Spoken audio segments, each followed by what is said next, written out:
In today's session, I wanted to sort of go back to cataract surgery, and I wanted to sort of the idea is to split up the operation first. So for the next few sessions, when I touch on cataract surgery, it will be kind of going through your um, standard procedures for phaco, and then once we've kind of covered the entire operation when it goes smoothly, we can then also have some sessions on when things go less smoothly. Um, I have quite a large collection of my own surgery. So hopefully over the next few weeks to months, we'll kind of use those. And I've got some videos of all of that today. So we're going to specifically look at how you make your sections, what to consider when you're making them, and then also the same sort of considerations with the Rhexis. Um, so starting off with your sections, the things to consider really here, and the whole point of these sessions, I think, if I were to just go back a moment before I go into the details, is it's really easy with cataract surgery to just go into a bit of a routine with it and simply do what your trainers have told you to do, which a lot of the time is the right thing, but I think it's more important that you understand why it is you're doing things a specific way.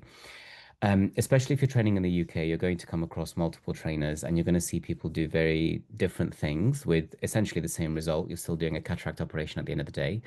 Um, but it's important for you to consider why different instruments can be used and what the point of those instruments are and the pros and cons, because being able to use all of them and understanding when each of them kind of is more advantageous than the other makes you a much more adaptable surgeon. And it's when things that it's when things are complicated and it's when things are complex that you want to be least stressed, and you're most stressed when using something for the first time. So I really do want you to sort of go away from this session and kind of just think about what it is that you're doing at the least. I know when you're as more of a junior trainee, you're probably more hesitant to try different methods, even though I think you really should be.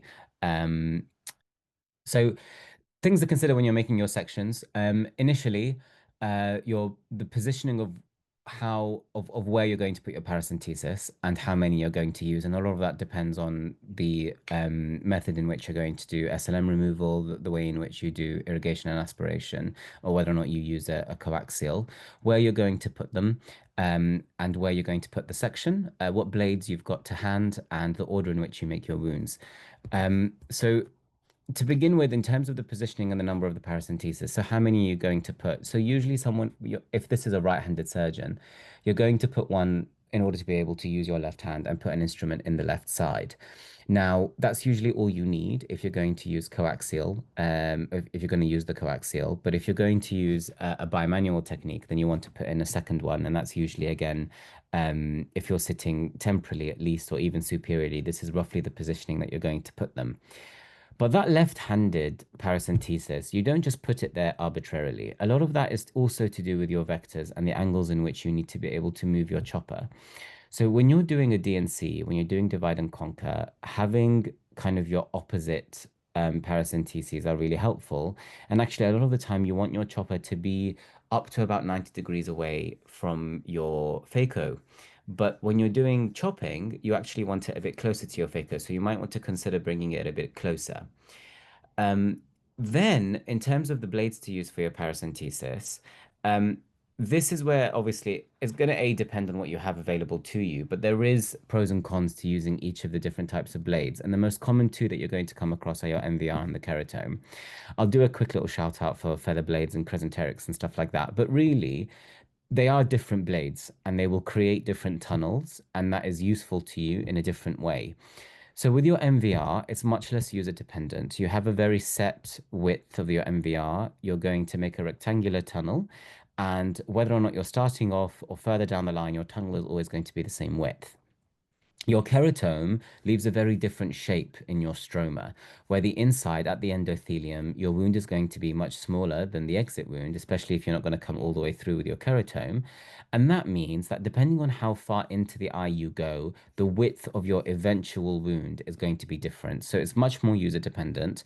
It takes some time to be going in at the correct depth, although a lot of the time the keratomes do come with a bit of a marker, and I'll show you in the videos what I mean with that. That gives you a slight gauge of how far to go in.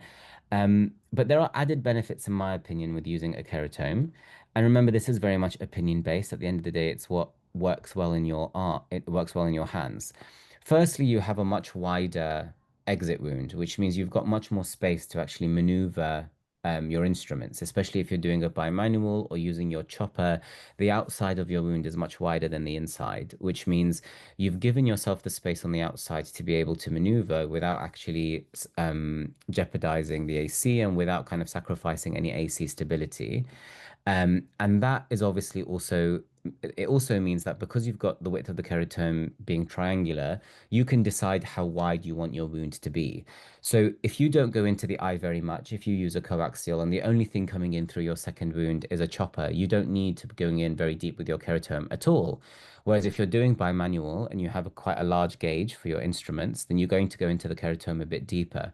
So you have much more flexibility with deciding how large that wound is. And then obviously you also have the added benefit of only using one blade.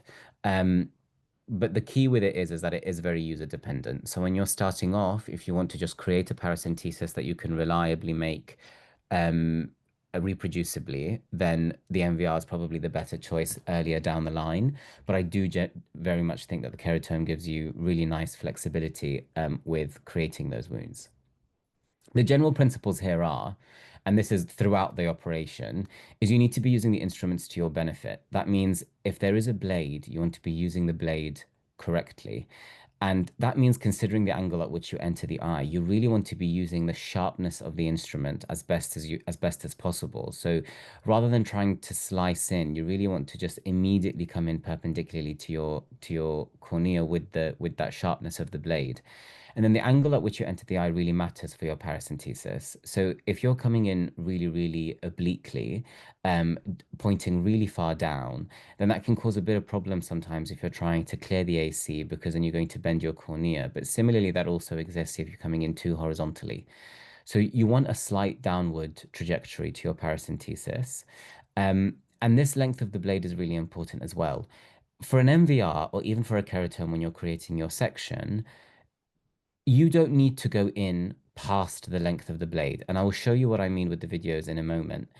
But going in further than you need to just risks catching your capsule and causing problems. And you don't need to be doing that. But then it also means that for your MVR, if you've not gone in the entire way, again, the inside is not going to be as wide as the outside. And this last concept of slow in and quick out, whenever you're making a section or whenever you're even entering the eye, enter the eye carefully. Because when you're entering the eye, the AC can decompress, things can come forward, and you want to be careful. When you're coming out of the eye, you can do that sometimes a bit swifter because you want to remove the instrument from the eye and make the eye safe again. So I don't mean rush, but I definitely mean you're wanting to be careful when you're coming in and if you're taking a blade out, I would take it out relatively smoothly. With a chopper, sometimes you want to be a bit more careful because you don't want to catch anything on your way out. But with a blade, enter the eye slowly, careful with your AC, and then just come out as soon as your section is made. Then it's all about the order of the wounds. Now you're going to see people do things in a very different order. Some of them will make the section first, some of them will make the paracentesis first, some of them will refill, some of them won't refill. And yes, some of that is to do with preference, but I also think some of this is to do with efficiency.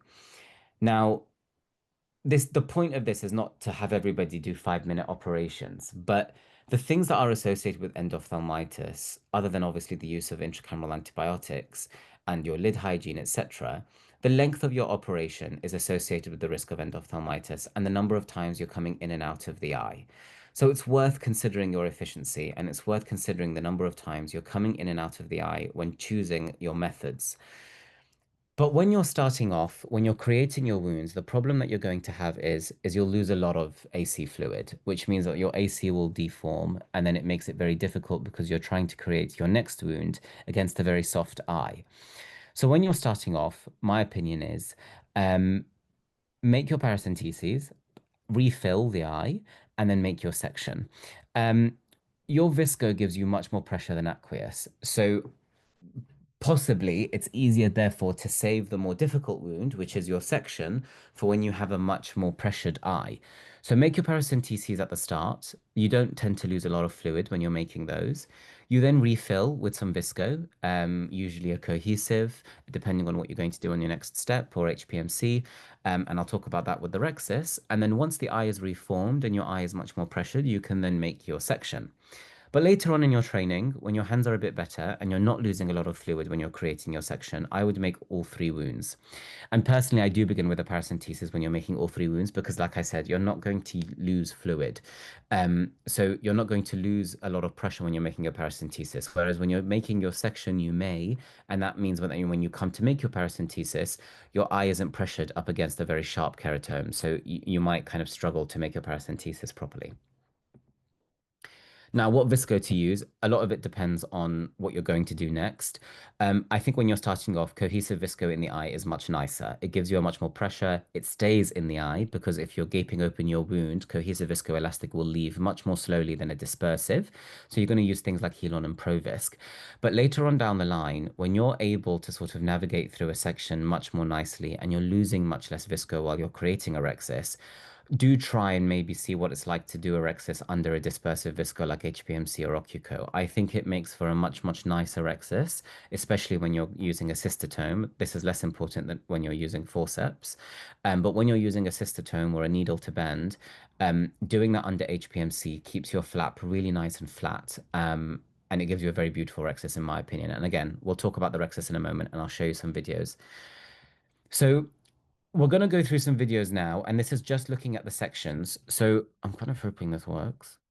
So starting off with so this is what I spoke about first. So we're using an MVR to make the paracentesis. We're then going to refill, and then we're going to create the section.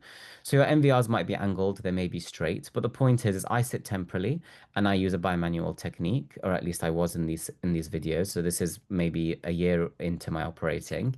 So I create the 6 o'clock paracentesis and then one for my left hand as well, because I start with my right hand. I've also changed things slightly, and you'll see these in the next video. This patient, I wanted to put a bit of midrain in. That pupil is not quite as large as I would want it, so I put some midrain in. Probably didn't warn the patient that this was going to sting a little because it's got some anesthetic in it, so the eye starts moving around.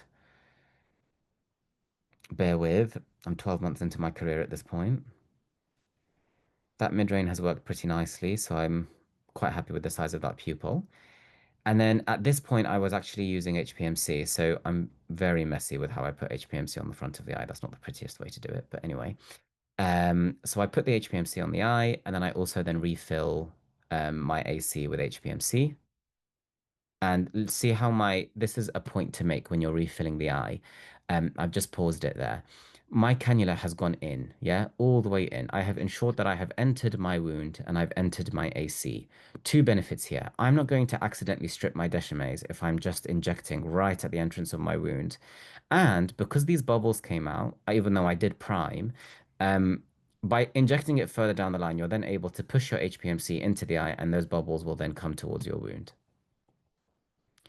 So now that I've refilled and I've recreated pressure, I can then come in with my keratome and create my section.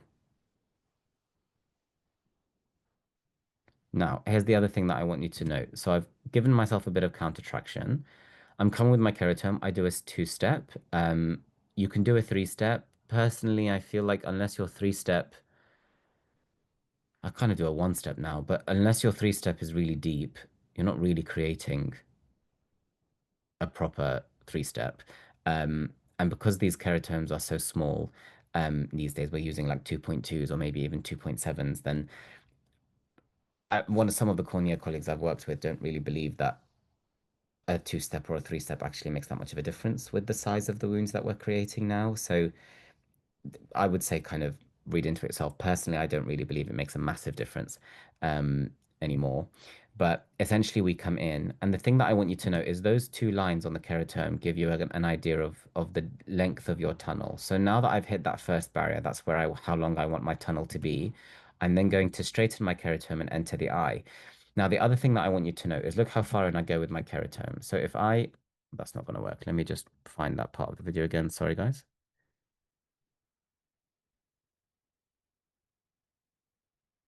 I want you to basically note that with my keratome, I barely enter the eye. I only enter the eye to the width of my keratome. So as soon as I have made my wound the entire way through, and that width of the keratome has entered my anterior chamber, I've stopped and then I immediately come out. I immediately come out. I'm not pushing the keratome the entire way in the eye. I'm not risking my capsule. And I do the same thing with my MVR. So now what we're going to do is we're going to make all three wounds and then refill. Um, so again, slightly different microscope, different center. Again, look at my MVR and look how far in I enter the eye. So the widest part of my MVR blade is here. I don't need to be going in this far because as soon as this enters the eye, then I've made my MVR. I made my paracentesis. So as soon as it enters, I'm done and I come out the eye.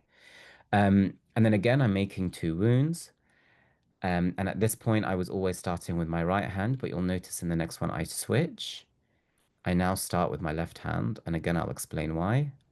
I make my other paracentesis. My AC has stayed completely formed. I've not lost any fluid. I still have a good amount of pressure. And then I'm going to come in with a keratome, and I'm going to create my second wound. And again, you've got that line on the keratome, which gives you an idea of length of tunnel. And then I enter, and as soon as the entire width of the keratome is in the eye, I come out. And then again, I'm coming in with my HPMC on the eye, a bit more professionally, I suppose, than when I was first starting. And again, to the other side of my chamber, and then I'm going to push those bubbles out, and that makes sure I'm not pushing an HPMC where I don't want it.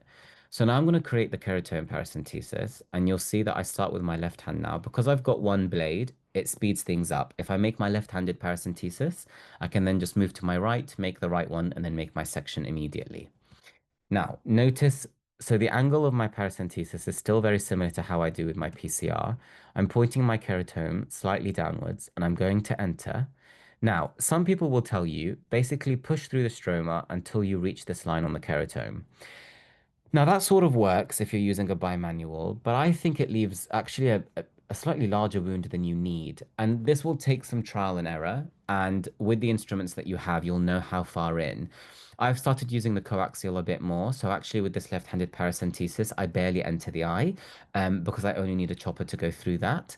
But if you're using a bimanual, which I am in this case, you'll note that I come in, the bimanual that I use in these situations is slightly it's actually quite a high gauge, so it's quite thin, so I don't enter up to that line. So if you note how I do the second one, so I've made that first paracentesis, I'm going to come into my, so the keratome is now in my right hand, and again I'm going to enter just enough for the width of, you can see it on the microscope when you enter the eye, the width of the wound that I've created. If I come away, you'll see this is the tunnel. So you can see it's a sort of trapezium shape.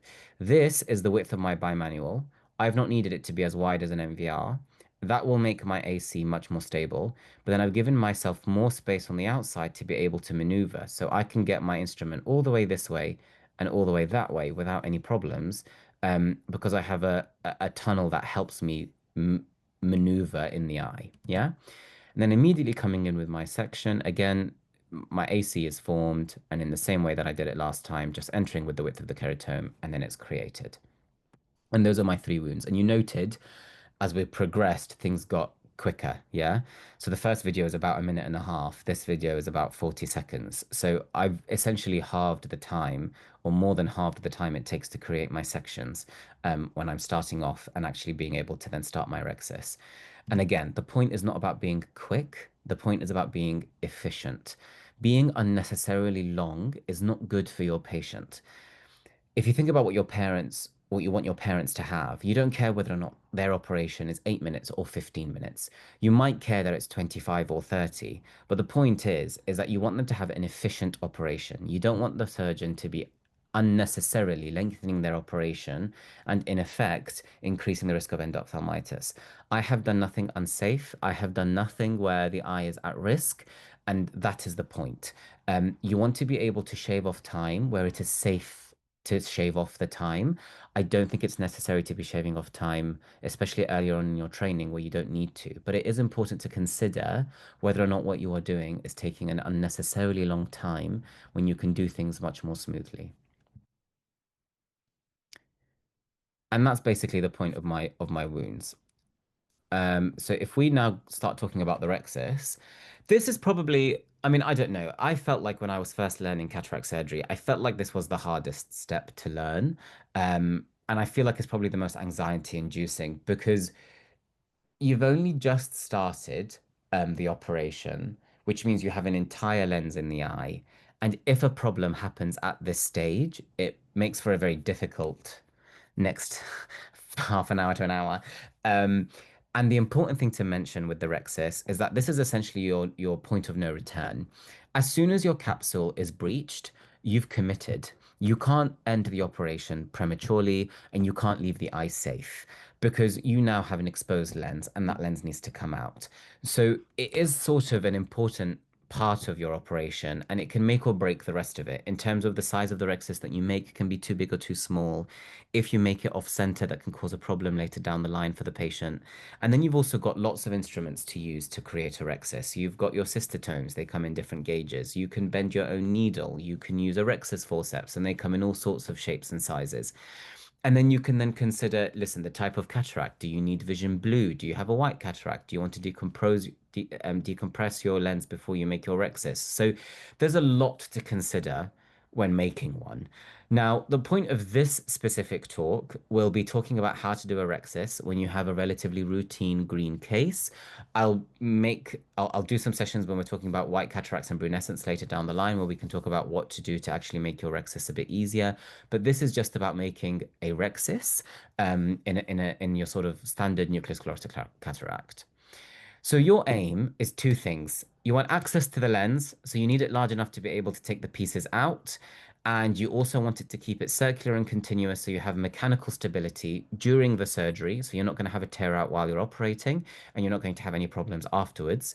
And it's also your IOL's new home. So you want to keep it central in order so that your IOL stays in place, but you're also not going to have a rhexis come over the center of the visual axis and fibrose and phimose. And it's going to be small enough to hold it in place, but it's not going to be so small that it then fibroses over and then it causes phimosis and the patient can't see. So that's essentially your aim. You're creating a circular rhexis central in the eye, large enough to do a cataract surgery safely, but small enough to be able to hold your IOL, and that's usually about 5.5 millimeters. Now, again, what does 5.5 really mean? 5 to 6 millimeters is fine. You know, when we start talking about half millimeters, I suppose down the microscope that can be easy to see, but I mean, it's not going to make a difference if it's 5 or 6. Yeah. Um, so what instruments do you have? You've got the cystotome, which is a pre-bent needle. You then have a needle to bend, and you've got your Rhexis forceps. The cystotome. Now, the benefits of this is that is a set piece of equipment. Wherever you go, your cystotome is pretty much going to look the same, but you can have a curved cystotome, like that picture at the top, which I think is an awful instrument. I hate it. It's my just personal opinion. I think it's ugly. They're usually really fat. When I'm handed like a 23 or a 25 gauge cystotome, I sort of puke a bit. But it is what it is. I prefer much thinner gauge cystotomes, so something like a 27. But I actually, when I use a cystotome, I tend to not use a cystotome. I tend to just bend an insulin syringe, and I'll talk about why in a moment. But I think the curved is, I think it's an awful bit of kit. That curve goes, if you've got a if you've got a very shallow AC, it's not helpful to you. It makes your angles a bit bizarre. I don't see the point of it. I like a straight cystotome. Point is, the benefit of the cystotome is that you have a set gauge. You know the instrument that you've got in your hand. It's pretty much the same everywhere you go. And because it's essentially a needle, you can attach it to viscoelastic, which means you can reform your AC while you're creating your rhexis. And when you're starting off, I think that's really important because you're not going to be, you know, super stable in your section, which means you're going to lose viscoelastic when you're creating your rhexis. Um, and having yourself attached to viscoelastic means you can continue to inject while you're creating it. And again, you'll see that in the videos that I show you of my own surgery. And it's funny how it tends to start off with my earlier sort of operations and then later down the line. Now, the needle to bend, I think is quite nice because you can essentially bend any needle. You can bend an orange needle, you can bend a yellow needle, you can bend an insulin syringe. And the benefits of being able to bend your own needle is you bend it at 2 points. You bend it at your bevel of the needle, and you also bend it further down the barrel to create the length. So if I go back and I show you this here, if you imagine this was an insulin syringe, we bent it at the bevel and we bent it at the heel of the needle as well. You can decide both of those points how big you want everything to be. I personally bend the sort of lateral, so the end third of my bevel. I don't bend half of it. I think I only want a tiny little tip, and I think that's all I need. And then you can essentially bend the heel at about a centimeter because then you then start to know if you bend it consistently, you'll eventually bend it at the same place, and then you know how far into the eye you need to be having a 5 to 6 millimeter rhexis. So it's quite nice to be able to do that. I personally think the insulin syringe is a beautiful instrument when you look back into the eye. It's, you know, you're always going to have an insulin syringe. It's very cheap to use an insulin syringe. So if you're working somewhere that wants to save a bit of money, then your insulin syringe has the added benefit of cost. But I think it's needle to bends are usually a bit sharper. I find that they tend to be sharper when you're bending your own needle. You can bend them exactly how you want it, and then you're left with a beautiful instrument to use. The negative of this is the obvious aspect of it being user dependent. When you're starting off, you're not necessarily always going to bend it beautifully, and you might end up with cystotomes that are a bit wonky.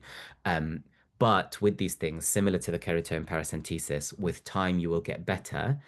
And then I find that with the insulin syringe, because you're only bending that lateral third, you can even sometimes enter through the paracentesis. So you're incredibly flexible with your instrument, and you don't need to come in through the section because you have a very small tip that can come in through a paracentesis. So while it is user dependent, I think it makes you much more flexible in the eye if you're able to bend a needle and use anything at your disposal. Then the Rhexis forceps. Now, these are very variable, and this is the downside of getting used to using forceps earlier on in your training, because the forceps, no matter where you go, will probably be different. You can have normal forceps like these ones, which are, again, I believe, a disgrace. I think they're awful. But again, some people might prefer these, but I think they unnecessarily gape your wound. And if you're starting off, I just don't see the point of them. They open bigger than a section is. Why? Which means you constantly have to have them under pressure. It takes some time to get to use them. I personally, I don't like them, but you need to be able to know how to use them, which is the point. And then you've got your cross actions and your double cross actions, and that doesn't make a huge difference, but essentially the cross action is quite nice because then it leaves, and you'll see me use a pair of cross action forceps. Where they cross means that you can have that in the section without gaping your section open. And that's a huge benefit to have because you can then open up your Rhexis forceps without having to gape open your wound. The other thing to bear in mind with forceps, and this is where again they can be very variable, the very tip of your forceps can either be sharp edged, allowing you to enter your capsule really easily, or they can be quite blunt. And if they're blunt, that can sometimes mean that you're not being able to cut into the rhexis when you immediately start, which means you might want to start your rhexis with a cystotome. And again, one of my videos will show you this. And then you start your flap with a cystotome, and then you re-enter with some forceps to be able to create your entire rhexis. It adds a bit of time, but it also means that you're being able to use a cystotome and your rhexis forceps. And then they can also be notched or plain. And by that, I mean the notched forceps can sometimes show you 2.5, 5 millimeters, or they can be completely plain, and you're essentially having to gauge the size of the rhexis yourself. So the pros of the Rhexis is I think that they do give you some nice control. You're usually able to create your Rhexis a bit quicker, but they are an incredibly variable bit of kit. And even within a department, you can be handed completely different types of forceps between cases. So if you're trying to do a high volume list, if you're trying to get your hands used to doing a specific form of cataract surgery, these can be a bit more difficult to kind of get to used to because they are very variable and with the cystotome you always know what's going to be in your hands. Then you want to kind of decide what viscoelastic you're going to be creating your Rhexis under. Now, the dispersive is less commonly used. So The problem with the dispersive is that it can come out of the eye really easily if your section is gaped open. But the benefits are because you have a dispersive viscoelastic inside the eye, when you're creating a flap, especially when using a cystotome, you've got less resistance against it. So that flap doesn't sort of hang inside a very cohesive viscoelastic. It just falls to the bottom of your anterior chamber and stays nice and flat. And a flat flap is essential for when you're using a cystotome because it will create your rhexis for you. And because you have a dispersive in the eye, it's essentially a soft shell technique when you then enter the eye because you've got some dispersive up against that endothelium. But you have to remember that it's going to come out of the eye much more easily. So if you're not careful with your section, you're going to decompress and then you will need to reform your AC. With a cohesive, it's going to keep your AC formed. But if you're going to use a cystotome, it can cause the flap to sort of fold up against itself, which can make it much more difficult to create a nice rhexis when using a cystotome. If you're going to use forceps, I personally prefer the cohesive because it stays in the eye. Your forceps are a larger instrument. You're more likely to gape open your wound, and you're less concerned about your flap sort of staying nice and flat when you're using forceps because you're creating the rhexis slightly differently. And actually, sometimes you want your rhexis to be you want your flap to be coming forward slightly so that you can actually grab both sides of the rhexis when creating the flap. So a cystotome, what are you going to consider? You've got your clockwise, anti-clockwise. Where do you start? How big do you make it? Blah, blah, blah, blah, blah. Now, clockwise versus anti-clockwise, some people will, die on the hill that they've created as to whether or not you go clockwise or anti-clockwise. I think you need to be able to do both. You never know what happens when you're creating your rhexis. If the rhexis, ends prematurely or if a flap decides to tear off, then you might need to go the other way. You need to be able to do both. However, what I think is more important when you're starting off is some people, for example, tell you, write the word book and see which way, you're writing your O's and then go that way because you're more used to creating a circle in that direction. The point is that people have very different arguments about whether or not you go clockwise or anti-clockwise. And actually, most of the time, the point that they're trying to make is about when you're doing your subincisional part of your rhexis. Some people will say save it until the end because the end you've sort of almost won because you've got a large flap and you can complete it very easily. So if, for example, we have started centrally and we've come out and I'm coming in this way, then some people might suggest to go clockwise because then at the end you've only got 90 degrees to make with the subincisional. I personally find that in my hands, I have much more control with a smaller flap. So I tend to prefer to do my subincisional first, and then I create so I go anti-clockwise. The main thing, though, is in terms of where to start, it doesn't really matter if you're going da up or down, because essentially that depends on whether or not you want to do subincisional first. So if you're going clockwise and you want to do subincisional first, then you'll go this way. If you're going anti-clockwise, sorry, clockwise, if you're doing clockwise and you want to do subincisional first, you're going to enter the eye and you're going to come down and then you're going to go this way. If you're going anti-clockwise, then again, you're going to do the opposite. But if you're going to do your subincisional last, then the opposite applies. What I think is actually more important is how large of a flap you make. So what you want to do is when you enter the rhexis with your cystotome, you want to enter past the midline. So for me, you'll see in my videos, I come up to here and I then go anti-clockwise. So I enter at the midpoint or past the midpoint. And the reason you want that is so that when you're starting to create your flap, you don't end up with this little sleeve of a flap that then tears off and then you're left with a weird little shape in the inside. So you want something quite large because then your vectors work to your favor and then you're able to create a nice rhexis. And that's more important, um, I find, than deciding exactly where to start. Because if you started here and go upwards, then what will eventually happen is you'll tear off this little sort of triangle of rhexis, and it makes it much more difficult to then have a nice flap to go 360 degrees. Then you've got the size. Your cystotome tends to come out as you create it.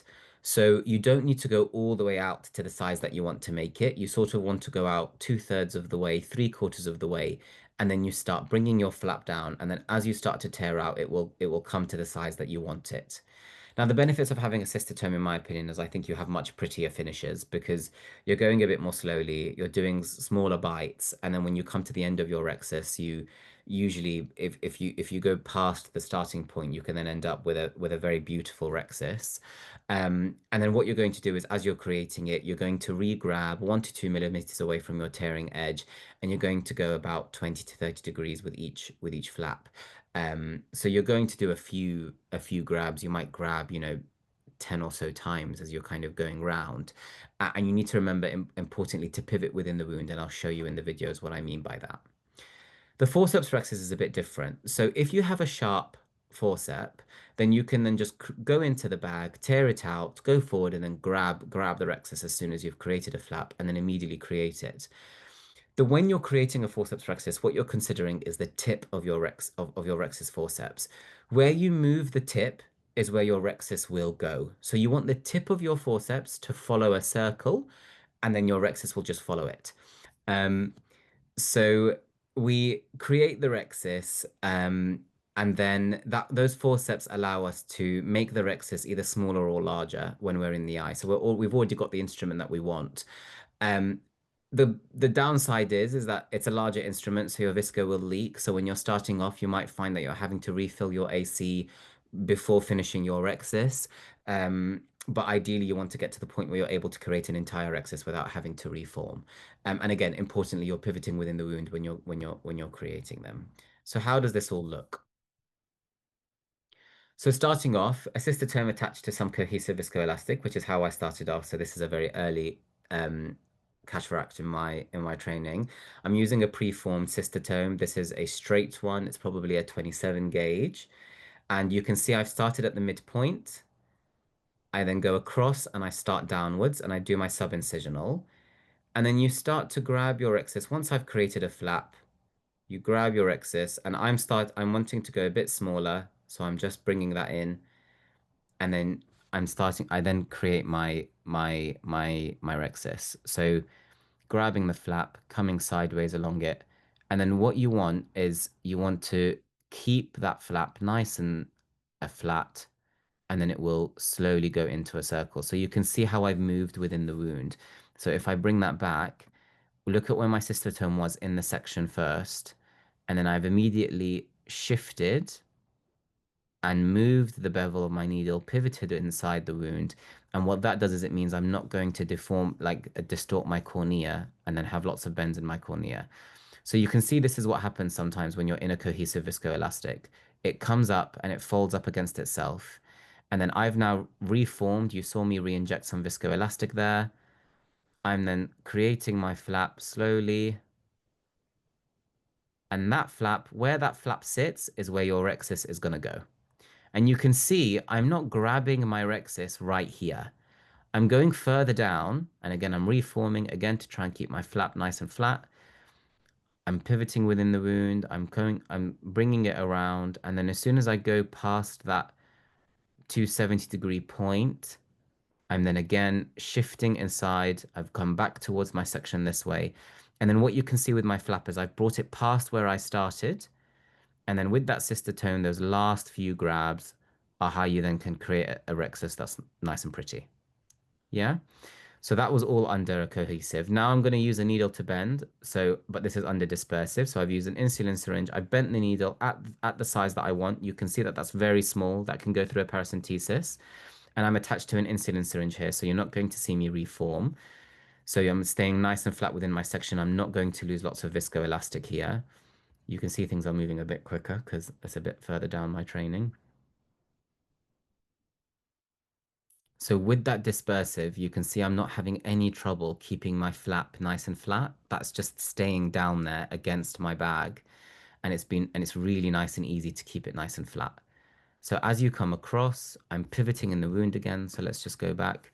So I'm on the side of the section there. I'm bringing it across, and then as I pass that mark for the 270, I've pivoted in that wound. I've twisted my needle, and I've come around in order to be able to then bring it back to the other side. And remember, I'm staying nice and flat. I'm gliding that flap round, and this is where I started, and I'm going to bring it past that start point again because I'm a bit of a perfectionist.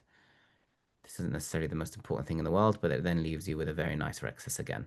Yeah? So just making sure that that rhexis is fully formed. Then, when I first started doing the forceps, I use a cohesive in the eye and I started with a needle to bend. And the reason was is I wanted to create my flap first because I was less confident with the forceps. So I don't want to puncture with the forceps when I'm starting off. So I'm creating a flap. And again, that was with a needle to bend, just using my insulin syringe. I've got cohesive in the eye this time because I'm going to enter with some forceps.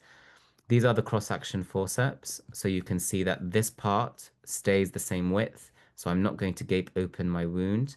And then look at what's happening with my rhexis. So when I grab, I've grabbed both sides of the flap, and then the tip of my forcep is moving in the direction that I want my rhexis to go.